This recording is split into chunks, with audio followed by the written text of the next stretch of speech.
नेपाल देश के शिवपुरी नामक नगर में राजा यशकेतु राज्य करते थे। उनकी रानी का नाम चंद्रप्रभा था और उनकी एक रूपवती पुत्री थी, शशि प्रभा। राजकुमारी अत्यंत सुंदर, विनम्र और चंचल स्वभाव की थी। जब वह युवती हुई तब एक दिन वसंत उत्सव देखने वह अपनी सखियों के साथ राजबाग में गई। वहां संयोग से एक सुशील और तेजस्वी ब्राह्मण कुमार भी आया हुआ था। दोनों की दृष्टि मिली और उसी क्षण उनके हृदयों में प्रेम का अंकुर फूट पड़ा। अचानक वहां एक पागल हाथी उन्मत्त होकर दौड़ता हुआ आया। सब ओर हाहाकार मच गया। उस संकट की घड़ी में ब्राह्मण कुमार ने साहस दिखाया।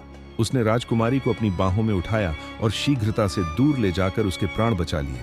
राजकुमारी महल लौट तो आई, पर उसका मन उसी वीर ब्राह्मण कुमार में अटक गया। वह दिन रात उसी के विचार में व्याकुल रहने लगी। उधर ब्राह्मण कुमार की दशा भी कुछ ऐसी ही थी। अपनी व्यथा लेकर ब्राह्मण कुमार एक सिद्ध गुरु के पास पहुंचा। गुरु ने उसकी सहायता करने का निश्चय किया। उन्होंने एक योग गुटिका अपने मुंह में रखकर स्वयं ब्राह्मण का रूप धारण कर लिया और दूसरी गुटिका ब्राह्मण कुमार को देकर उसे एक सुंदर कन्या बना दिया। फिर वे राजा यशकेतु के पास गए और बोले, महाराज, मेरा एक ही पुत्र है।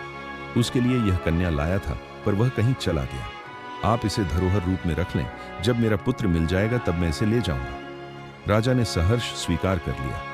सिद्ध गुरु वहां से चले गए और कन्या के रूप में ब्राह्मण कुमार राजमहल में रहने लगा। धीरे धीरे शशि प्रभा और उस कन्या रूपधारी ब्राह्मण कुमार में गहरा प्रेम हो गया। एक दिन राजकुमारी ने दुखी होकर कहा, एक ब्राह्मण के पुत्र ने मेरे प्राण बचाए थे, मेरा मन उसी में रमा है।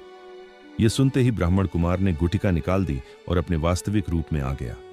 राजकुमारी उसे देखकर हर्ष से भर उठी। अब से वह दिन में कन्या और रात में युवक बन जाता।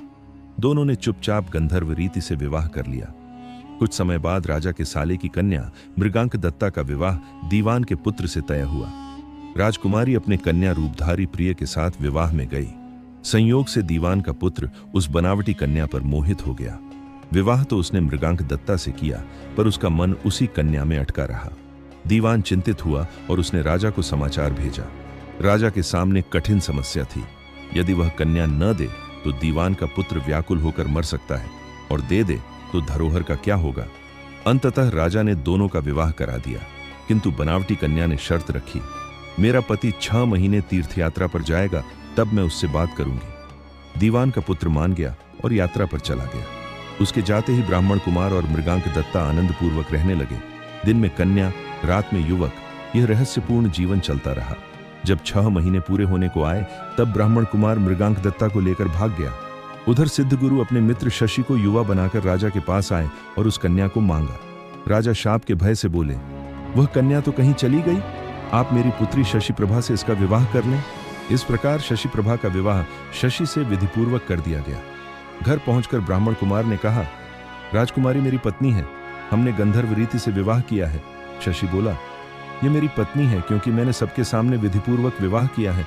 यह विवाद सुनकर बेताल ने राजा से प्रश्न किया, बताओ शशि प्रभा किसकी पत्नी है? राजा ने उत्तर दिया, मेरे विचार में वह शशि की पत्नी है, क्योंकि उसका विवाह सबके सामने विधिपूर्वक हुआ है। ब्राह्मण कुमार ने चोरी से विवाह किया था। चोरी की वस्तु पर चोर का अधिकार नहीं होता। आया राजा का उत्तर सुनते ही बेताल फिर हंसता हुआ पेड़ पर जा लटका और राजा विक्रमादित्य उसे पुनः कंधे पर उठाकर चल पड़ा। मार्ग में बेताल ने अगली कथा सुनानी आरंभ कर दी। दोस्तों, बेताल पच्चीसी की 15वीं कहानी यही समाप्त होती है।